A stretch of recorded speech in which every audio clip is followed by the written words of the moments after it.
Olá pessoal, tudo bem? Eu sou o Davi Coelho e hoje nós vamos pegar nossos martelos de ferreiros e vamos forjar dados.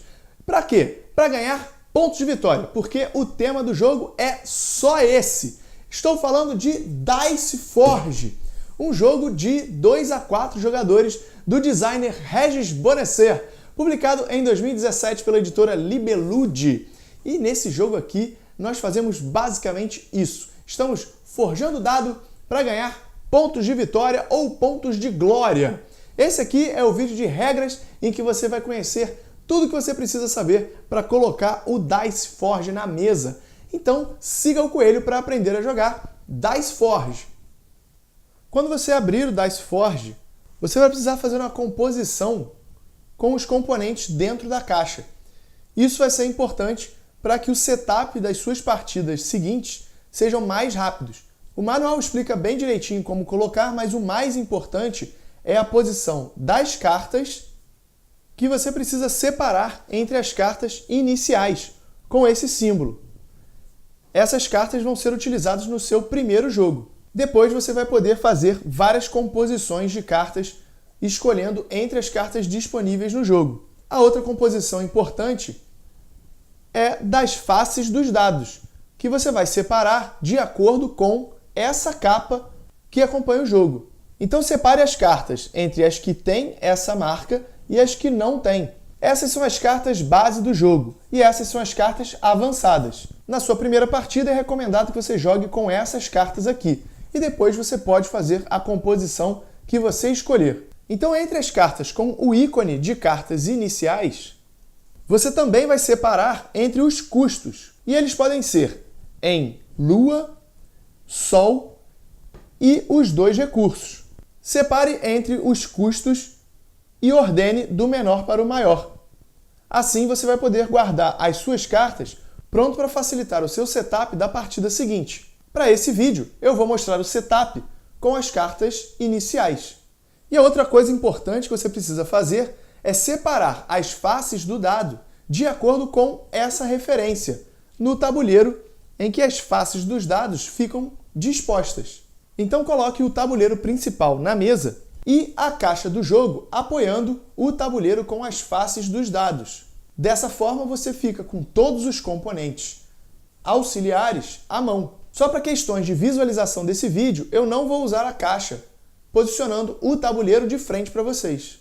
Então posicione em volta do tabuleiro principal as cartas que você já separou de acordo com os custos dela. De um lado, as cartas com custo em fragmento de Sol, do outro lado, as cartas com custo em fragmentos de Lua, e na ponta do tabuleiro, a carta que custa fragmentos de Sol e fragmentos de Lua. Você vai reparar que a ilustração das cartas se encaixam com a ilustração do tabuleiro. A quantidade de cartas que você coloca em cada espaço é de acordo com o número de jogadores da partida. 4 cartas com 4 jogadores, 3 cartas com 3 jogadores e 2 cartas com 2 jogadores. Se estiver jogando com 2 jogadores, também escolha 2 faces de cada um dos blocos de faces do tabuleiro de faces de dado para remover do jogo. Nesse vídeo eu vou fazer o setup para 4 jogadores. Então, posicione o marcador de cada jogador no centro do tabuleiro. E também posicione o marcador de rodadas na rodada número 1. Cada jogador recebe um tabuleiro do jogador, 5 cubos em sua cor, que posiciona nos espaços zeros de cada uma das 4 trilhas. A primeira trilha é a trilha em que você marca os pontos de ouro que você recebe. A segunda, os fragmentos de Sol. A terceira, os fragmentos de Lua. E a quarta trilha é uma trilha de pontos de vitória representada pelas unidades em cima e as dezenas embaixo. Os jogadores também recebem 2 dados, um deles com 1 ponto de fragmento de Lua e 2 pontos de vitória, e todas as outras faces sendo 1 ponto de ouro, e outro dado com 1 fragmento de Sol e todas as outras faces sendo pontos de ouro. Então escolha um jogador para iniciar a partida e dê um marcador de jogador inicial para ele. O jogador inicial começa com 3 pontos de ouro. O segundo jogador com 2 pontos de ouro. o terceiro com 1 ponto e o quarto com 0 pontos de ouro. Isso acontece porque no turno de cada jogador, todos os jogadores vão rolar os seus dados e receber o benefício deles. Então, até chegar a vez do quarto jogador, ele vai ter rolado o dado 4 vezes, tendo assim mais recursos para usar.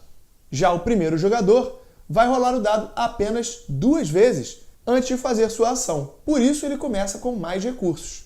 Então já vimos qual é a primeira fase do turno de cada jogador: rolar os seus 2 dados. Essa ação tem o nome de Bênção Divina, que significa rolar os seus 2 dados. Quando ele receber uma bênção menor, significa rolar um dos 2 dados à escolha do jogador. Então, após rolar os seus dados e receber os recursos, o jogador pode ativar uma carta que tenha comprado. No seu primeiro turno, ele não comprou nenhuma carta, então não vai poder ativar nenhuma carta nessa fase.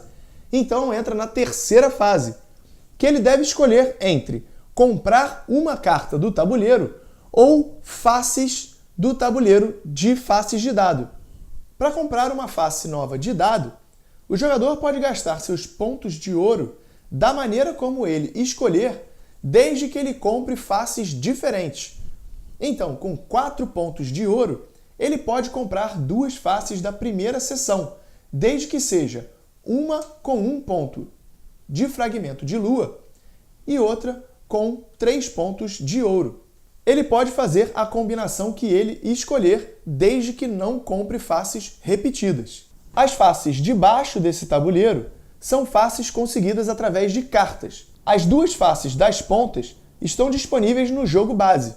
As 3 faces do meio são para o jogo avançado. Então, quando o jogador escolher a face que ele quer comprar, ele deve pegar a face do tabuleiro e forjar em seu dado, utilizando a nova face como uma alavanca para remover a face já existente no dado. Então, posicionar a nova face no dado. Para comprar uma carta, primeiro mova o seu marcador para o espaço onde aquela carta se encontra. Então, pague o recurso pedido pela carta e pegue uma delas e coloque na sua área de jogo. Existem 2 tipos de cartas no jogo. As cartas com efeito instantâneo, que tem esse raiozinho aqui. Você vai receber o benefício imediatamente e essa carta vai te dar pontos de vitória no final do jogo. Mas ao longo da partida, você deixa ela virada para baixo, próxima à sua área de jogo. Já as cartas com essa engrenagem, você pode ativar na etapa 2 do seu turno, que é a etapa seguinte à resolução dos efeitos da rolagem dos seus 2 dados. Essa carta, por exemplo, deixa você receber um dos 3 recursos do jogo à sua escolha todo turno. Caso você já inicie o seu turno na região onde pretende comprar a carta, não precisa mover o seu marcador. Mas se você quiser comprar uma carta onde já existe o marcador de outro jogador, você expulsa o marcador daquele jogador e ele vem para o centro do espaço dos marcadores dos jogadores. E isso significa que ele vai receber uma bênção divina. Então ele poderá rolar os seus 2 dados e receber o benefício rolado. Repare que o último espaço do tabuleiro serve para comprar as 3 cartas mais valiosas do jogo. Feita a terceira fase, a quarta fase é opcional. O jogador pode pagar 2 pontos de fragmento de sol e realizar uma nova ação, podendo ser comprar faces de dado ou comprar uma carta do tabuleiro. Então ele passa a vez e é a vez de outro jogador, que começa pela fase de Bênção Divina, onde todos os jogadores rolam os seus 2 dados e ganham os benefícios. Assim que todos os jogadores realizarem um turno, mova o marcador de turnos, então comece uma nova rodada. Então vamos conhecer as cartas iniciais do jogo. O martelo do ferreiro, quando você compra, você pode virar a carta e agora você tem uma trilha de ouro. E toda vez que você ganhar ouro através dos seus dados, você pode mover um marcador através dessa trilha. A primeira vez que você completa ela, você recebe 10 pontos de vitória imediatamente.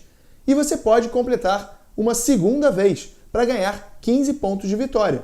Uma vez que você completou a segunda vez, você não pode mais andar nessa trilha, mas pode comprar outra carta do Martelo do Ferreiro para continuar ganhando pontos de vitória com ouro. Já o Baú do Ferreiro vai te dar um extensor para o seu tabuleiro de jogador, aumentando o armazenamento de recursos dele. A Corça de Prata te dá um efeito permanente que pode ser ativada na etapa 2 do seu turno, que é receber uma bênção menor. Então escolha um dos seus dados e role ele recebendo o seu benefício. Os Sátiros, quando você compra, você faz com que os oponentes rolem todos os seus dados, não apliquem os seus efeitos, mas você pode escolher duas faces entre as roladas pelos seus oponentes e receber o benefício como se fosse uma bênção divina. O Barqueiro serve só para você ganhar 12 pontos de vitória no final do jogo. E o Elmo da Invisibilidade te dá a face vezes 3, que você pode forjar imediatamente no seu dado. Essa face vai multiplicar por 3 o que aparecer no seu outro dado. O Ancião permite que, uma vez por turno, na segunda etapa do seu turno, você pague 3 de ouro para receber 4 pontos de vitória. Diferente do Martelo do Ferreiro, esse ouro pode ser utilizado de sua reserva, mas você só pode ativar essa habilidade uma vez por carta de ancião que você tiver. Os Espíritos Selvagens te dão 3 pontos de ouro e 3 pontos de fragmento de lua na hora em que você compra.